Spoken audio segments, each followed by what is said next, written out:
I've been out on the grader the last couple of days, but I've been kind of paying attention to the kind of static that's going on about this raid and some other stuff.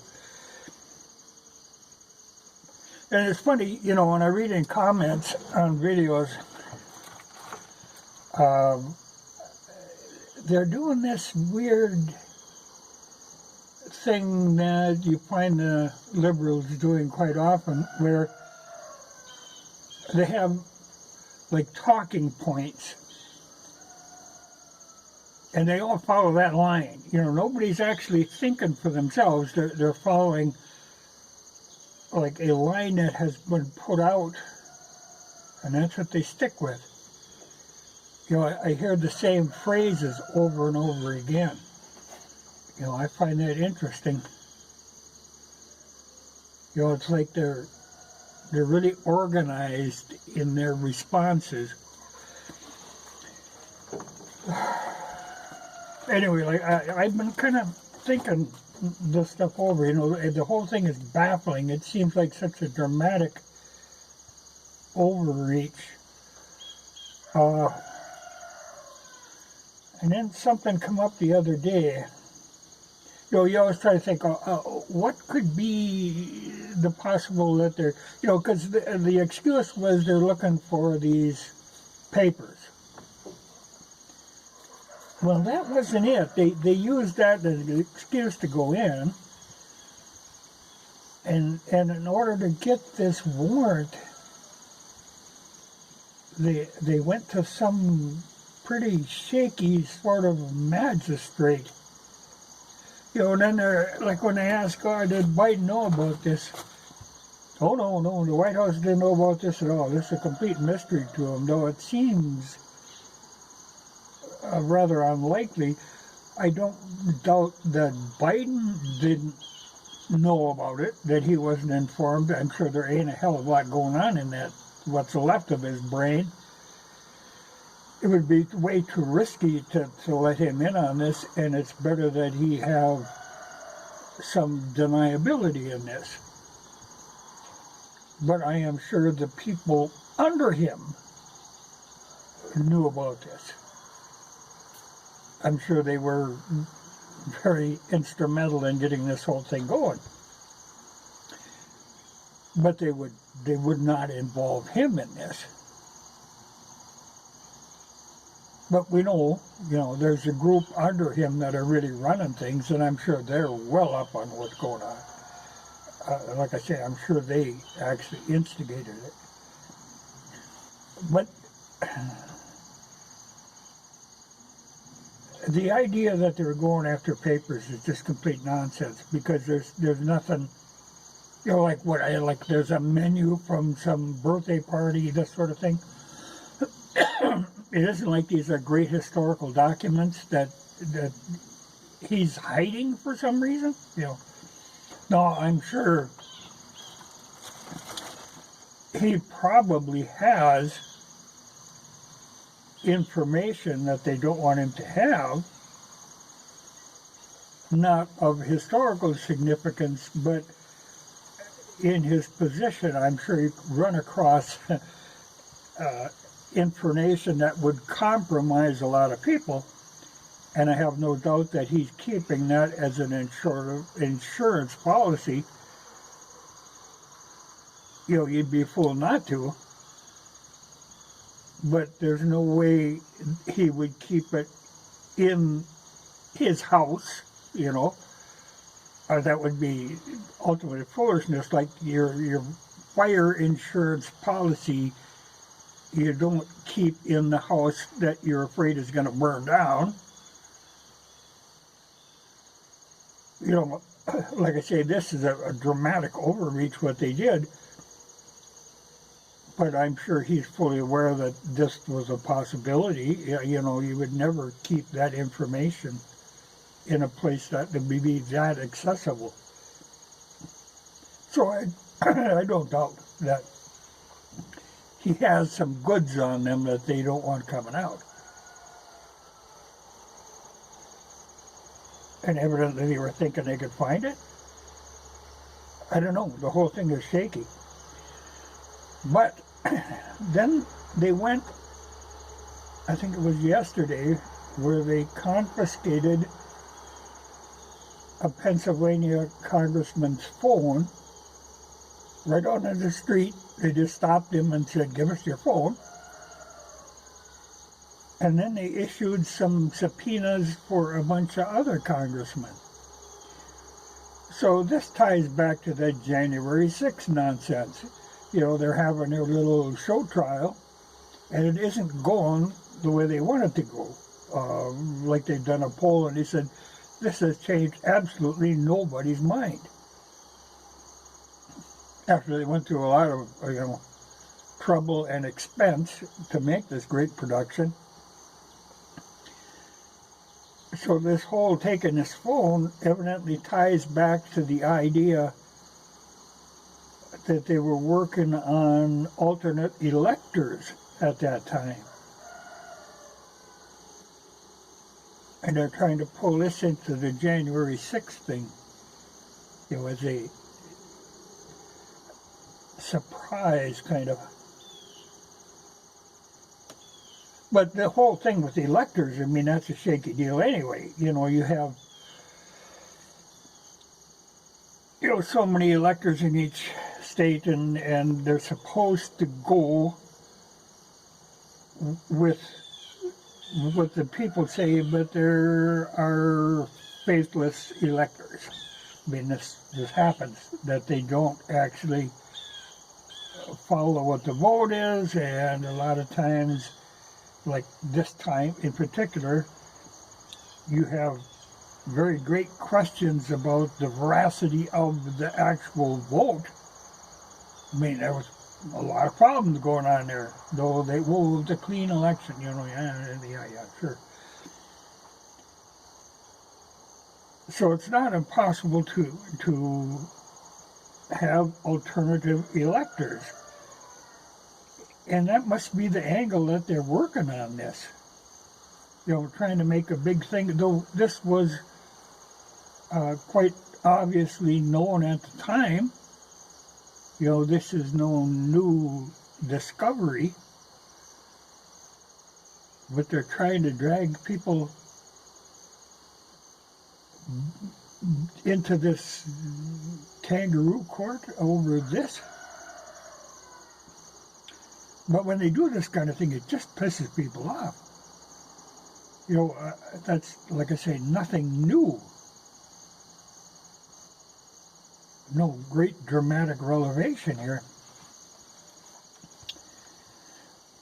So maybe, they use this document thing as a pretext to get in there, hoping that they could uncover some great thing. I don't know.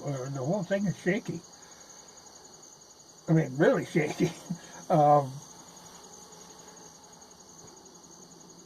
But as far as like using this papers as a pretext, I mean, that's nonsense. Like Obama, when he left, he took, it's not unusual for him to take documents of the history of their presidency for their library. I mean, they all do that.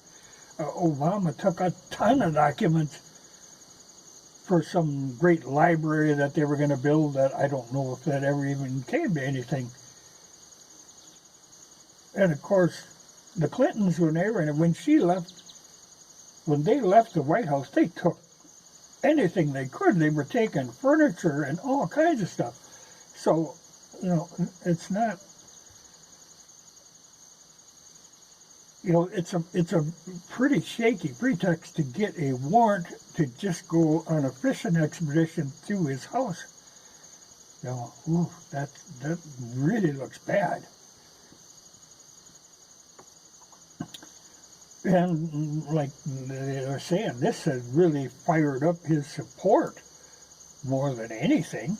I think they were thinking that this would help them in the midterms. I mean, that was the whole idea of this January 6th hearings, was supposedly going to help them in the midterms, but like I say, it hasn't changed anybody's mind. I tell you, it really, like they were talking about this Amnesty International had done some stuff over in Ukraine. They were a little upset about all this Ukrainians, using civilians as a kind of a shield. And then, of course, Ukraine was upset, we were upset, but it's been plain knowledge that they are doing this all the time. So then Amnesty International apologized. They didn't say anything that they said was not true. That's undisputable. They aren't retracting anything.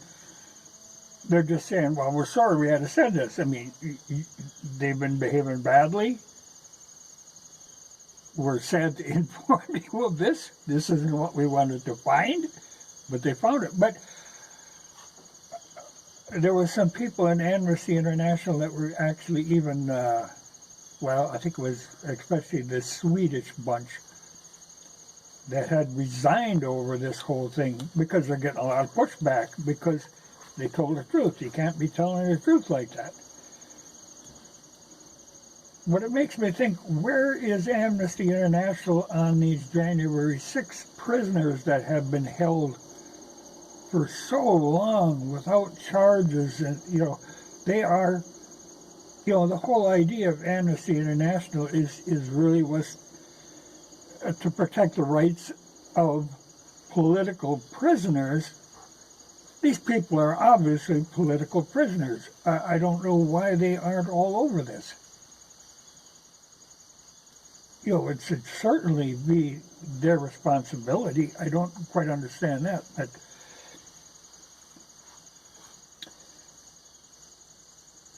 this will be interesting.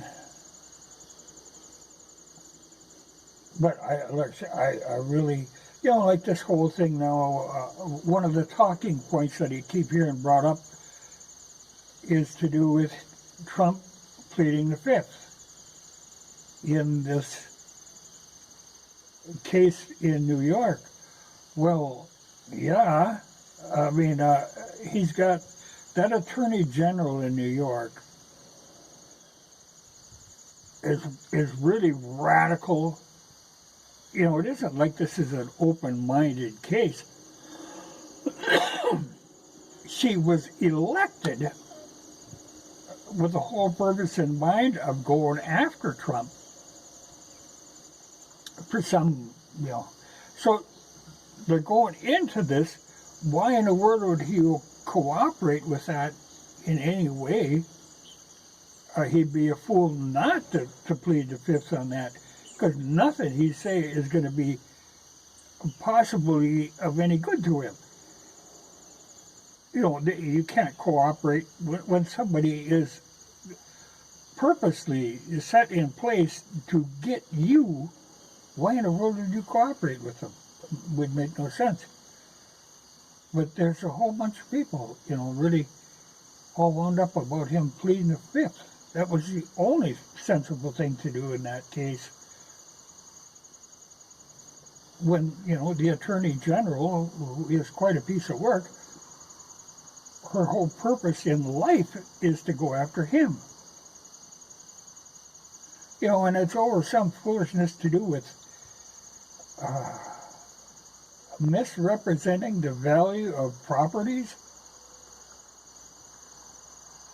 I think that's kind of between his organization and the banks. I don't know what, because if he's saying something is worth more than it actually is, when he goes to borrow money on this piece of property, if the bank doesn't look into the actual value of the property, that's not on him. I mean, that's a kind of a fluid thing, the value of a property. I would think they would assess that before they would put a loan on it. I don't know how that brings in the Attorney General. Just a weird situation, but like I say, she was put in place to go after him specifically. well, you don't cooperate with something like that. No, it's a funny thing. I don't know where they think they're going with this, but I don't think they're going to get anywhere with it. Like I say, I actually think this backfired because I see way more support for him now, particularly at this moment when they're trying to get all them new IRS agents in there. You know, people are getting a little miffed about that. And then you pull this raid, which they don't want to call a raid, but when you see all these cop cars surrounding the place with the lights flashing and people carrying guns, and you think, that's a raid. You know, I don't know how you would say it's not, but they don't like the sound of that. But you know, and even like stopping that guy on the street to get his cell phone, I tell you, the one cell phone I really would like to see, you know, when they started out these January 6 hearings, you know, they could subpoena anybody except Nancy Pelosi. She was supposed to be untouchable in this, though she was in charge of security at the Capitol at that time. I mean, that was, you know, and I know there was contact between her and other people involved in this. I would think her phone records would be very important in this. But no, those are beyond the, yeah. But I think that would be interesting to know, because I know the FBI contacted her, had warned her about the possibility of this. You know, and at the time, she had been offered to have the National Guard there to beef up security.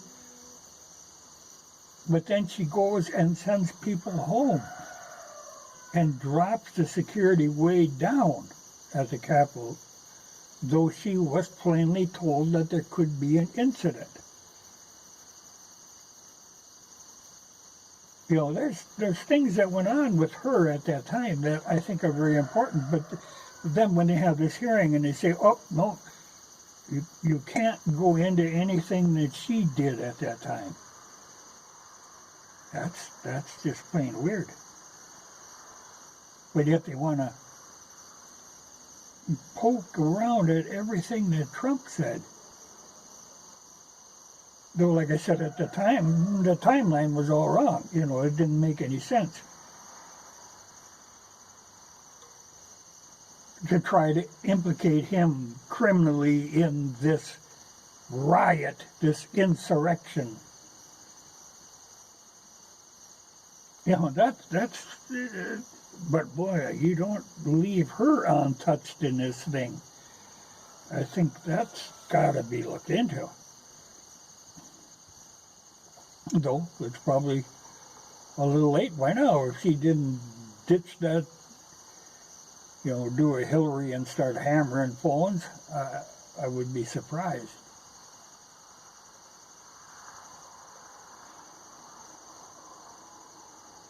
Well, it's a shaky thing. We really went a very bad direction with that. You know, and then like these people now, they can't say anything about it. Oh, I think you better say something pretty damn quick. But I think they're trying to put together something to say. It's kind of hard to, you know, I don't know what they think they could find in his house. And then they say, they had somebody on the inside. Oh man, we've heard all this before. You know, it's funny, the FBI, they always like to say, you don't know how many times we saved our country, you know, that all this is done. But every time they're pushed on this, they always come up with something that it turns out nothing would have ever happened if the FBI hadn't had informers involved to get it started. You know, like this kidnapping of that governor, that Whitmer, that Things would have never happened if the FBI hadn't been involved. But then they always want to make it sound like, oh, they got your back. Well, no, they don't. We wouldn't have these problems if it wasn't for them. And I think the January 6th thing, if you can ever get to the bottom of it, I think you'd find the same thing there. There wouldn't have been anything if there wouldn't have been FBI involvement in the first place. But when they're saying they had somebody in Trump's organization that was giving them information, that they had an idea what they're looking for. They knew right where to look. But I don't think Trump would be so stupid if he actually had goods on somebody. Like I say, it wouldn't be sitting there in the house out in plain sight that somebody is going to... So, again, if you don't bring forward some informer to tell us what they were actually doing there, and I can't imagine that he would have people around him that hadn't been vetted already, that you could just slip in some FBI informant into his household and not cause a little suspicion. I mean, the man is a suspicious man for good reason, because everybody's out to get him. That old saying, you're not really paranoid if people are actually out to get you. And they've been after him for a long time, so I think he's a little cautious about that sort of thing. It's a shaky... I don't think they're going to get anywhere with this. They've never really been able to get anything on him.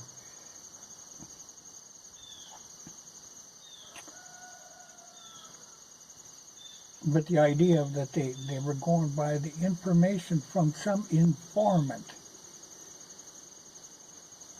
I don't trust FBI informants.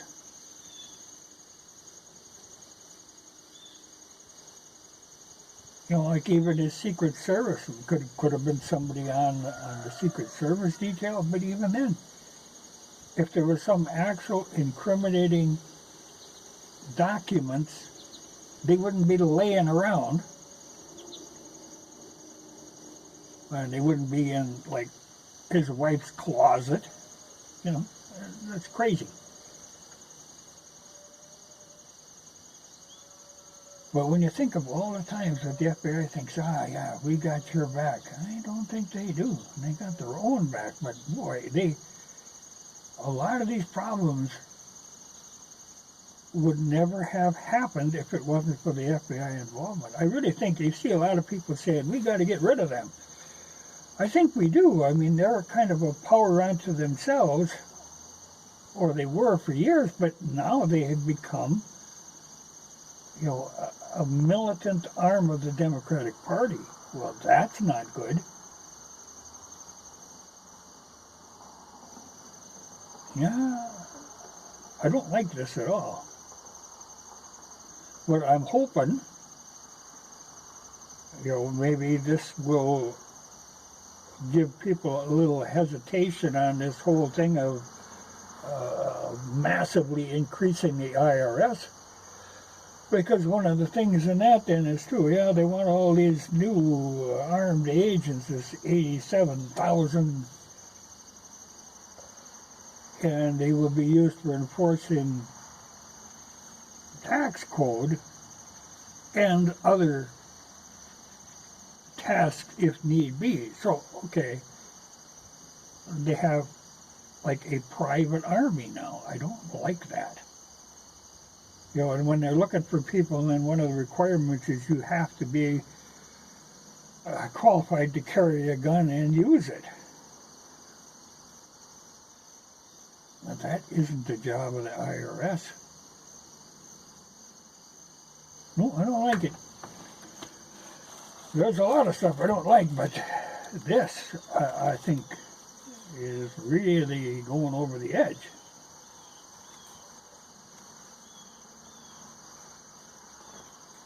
But I think You know, the stuff that comes out about this magistrate that signed this,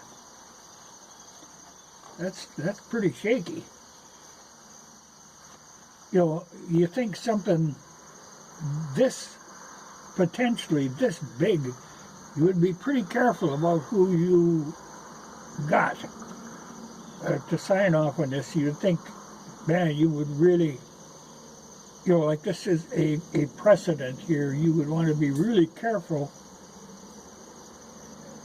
to cover yourself on this. And then they get this shaky guy that was involved with Epstein.